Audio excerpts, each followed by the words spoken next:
I came home from a disco late in the day. When I opened the front door and undressed, I heard my mother calling me from upstairs.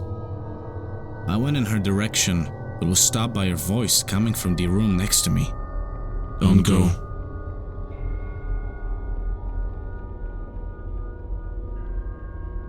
Being a person who removes people's bodies from accidents and moving them is not an easy job, but being a morgue keeper is on a whole other level. It was my first week at the job. Workers didn't stay in that position for more than 2 weeks. At first, I was assured that there was nothing but corpses, but as midnight passed, the chambers where the corpses were kept would start tweeting at different intervals. I thought my mind was playing tricks on me. This went on for another week, as with each passing day, the giggling got louder and started to resemble laughter. On day 8, I decided to convince myself that I wasn't going crazy and was going to open one of the cameras. Midnight came. I heard the laughter. Determined to open it, I approached, and before I opened, I heard from inside, "You too will laugh." I backed away and shut myself in the room with the cameras. The night passed. Needless to say, it was my last day of work.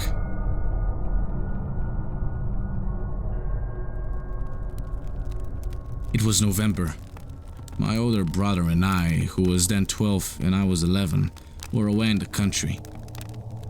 There was no one else in the house. We had lit the fireplace and were wondering about what to do. We went up to the attic of the house to find a board game, but came across something different. The board games were in a wardrobe that was too tall for both of us. I climbed onto his shoulders and tried to get the board games. While I was trying to pull them out, my brother stepped on a crooked object and fell. In an attempt to stop the fall, I grabbed onto the board games, but they fell with me. As we stood up, a box poked us in the eye. We pulled it out and stomped on it. It was a Ouija board. We immediately went down to the fireplace and opened the box.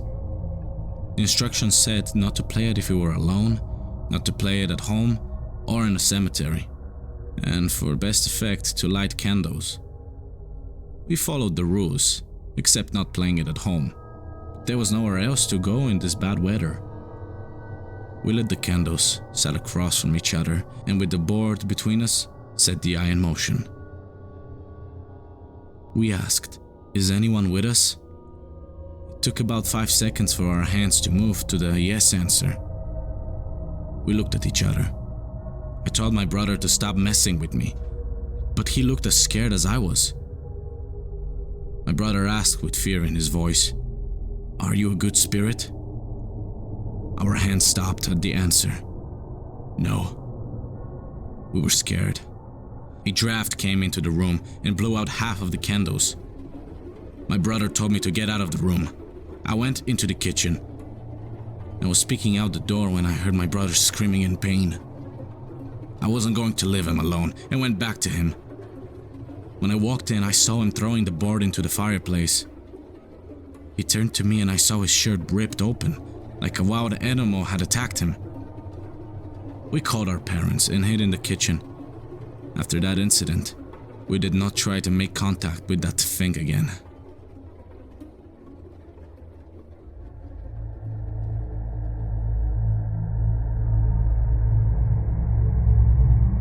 If you have experienced similar paranormal activities, share them to our email or the comments below.